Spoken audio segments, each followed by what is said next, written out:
Hello friends, मैं doctor उपासना त्यागी welcome करती हूँ आप सभी का अपने YouTube channel doctor mom remedies में। आज की वीडियो में हम बात करने वाले हैं कि अगर आप अपनी वजाइना को हेल्दी रखना चाहते हैं, अपने प्राइवेट एरिया को फीमेल्स हेल्दी रखना चाहती हैं कि वो इन्फेक्शन से बचे रहे, उनमें इन्फेक्शंस ना हो, तो वो कौन सी प्रैक्टिसेस है, कौन सी हेल्दी हैबिट्स हैं जिनको आप अपना सकते हैं जिससे आपका वजाइनल एरिया एकदम क्लीन रहेगा और एकदम हेल्दी रहेगा।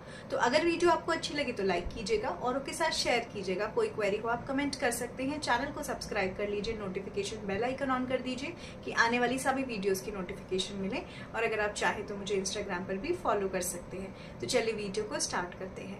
प्राइवेट एरिया, इंटीमेट एरिया की क्लीनिंग बहुत ज्यादा इंपॉर्टेंट है। अगर वो हाइजीनिक नहीं है, अगर वो क्लीन नहीं है तो इन्फेक्शन होने का खतरा है। और वो जो इन्फेक्शन है वो आपके रिप्रोडक्टिव ऑर्गन्स और जो ऑर्गन्स हैं, आपका यूट्रस हुआ, फेलोपियन ट्यूब हुआ, ओवरीज हुआ, वहां तक भी फैल सकता है। इवन ऐसी भी कंडीशन आ सकती है कि वजाइनल इन्फेक्शन की वजह से प्रेगनेंसी ना रुक रही हो। तो आपको क्या चीजें हैं जो आप कर सकती हैं जिससे कि आपकी वजाइनल इन्फेक्शन की जो चांसेस हैं वो बहुत रिड्यूस हो जाते हैं। सबसे पहले हमेशा जो नहाने के बाद जो वजाइनल एरिया है उसको ड्राई करना है। अगर वो वेट होगा, वो क्लीन नहीं होगा या फिर वो गीला होगा तो वहां पे मॉइस्चर की वजह से, नमी की वजह से इन्फेक्शन होने के चांसेस बढ़ जाते हैं। बैक्टीरिया का ओवर ग्रोथ हो जाता है, न्यू बैक्टीरियाज ग्रो कर जाते हैं। तो हमेशा आपको वजाइनल एरिया को ड्राई रखना है। दूसरा एक चीज याद रखिए कि वजाइना को क्लीन करने के लिए कभी भी किसी भी तरह के जो लिक्विड्स आते हैं या आर्टिफिशियल लिक्विड्स हैं उनको यूज मत कीजिए। नॉर्मल प्लेन वाटर का यूज कीजिए जो ना ज्यादा ठंडा हो ना ज्यादा गर्म हो। उसके अलावा आप जो अंडरवियर्स वगैरह यूज करते हैं वो आजकल बहुत सिंथेटिक और इस तरह के फैंसीज आ रहे हैं। नहीं, आपको कॉटन के अंडरवियर, जो अंडर गारमेंट्स का कपड़ा है वो ऐसा होना चाहिए जो ब्रीदेबल हो, जहां से इजीली एयर पास हो सके, या अगर वहां पर किसी तरह की वेटनेस है तो वो ड्राई हो सके।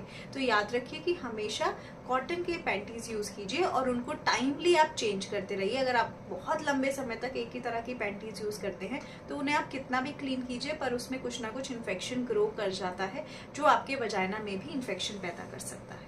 उसके अलावा आपको याद रखना है कि आपको स्ट्रेस नहीं लेना है, क्योंकि जब हम बहुत ज़्यादा स्ट्रेस लेते हैं तो आपका जो वजाइनल नॉर्मल म्यूकस बनता है, जो सर्वाइकल म्यूकस है, उसकी कंसिस्टेंसी में चेंजेस आते हैं। और जो सर्वाइकल म्यूकस है वो सही बनना बहुत इंपॉर्टेंट है, क्योंकि वो हेल्प करता है किसी भी तरह के बैक्टीरिया या किसी भी तरह के इन्फेक्शन के ओवरग्रो होने से, आपको प्रोटेक्ट करता है, होने नहीं देता है, उसको नॉर्मल पीएच को मेंटेन करता है। तो आपको बहुत स्ट्रेस नहीं लेना है। अगर आपको बहुत स्ट्रेस हो रहा है तो ट्राई कीजिए कि थोड़ी वॉक कर लीजिए, या 15 से 20 मिनट डेली आप थोड़ी वॉक, या 15 से 20 मिनट आप डेली मेडिटेशन कीजिए जो आपको हेल्प करेगा।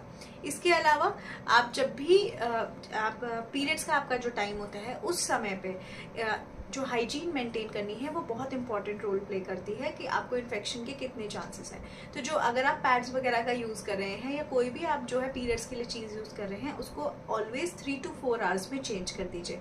बहुत बार महिलाओं को ऐसा लगता है कि हम ये जो पीरियड में पैड यूज कर रहे हैं, इस पैड में अभी इतना ब्लीडिंग तो हुई नहीं है तो हम इसे लंबे समय तक लगा सकते हैं। तो नहीं, आपको 3 to 4 घंटे के बाद आपको वो पैड चेंज कर देना चाहिए। जो एड्स वगैरह होते हैं उसमें बोलते हैं कि ये 12 घंटे चलता है, 24 घंटे चलता है। नहीं, इस तरह नहीं करना है। ट्राई कीजिए कि आप 4 आवर्स में, एवरी 4 आवर्स आप उन पैड्स को चेंज कर दीजिए।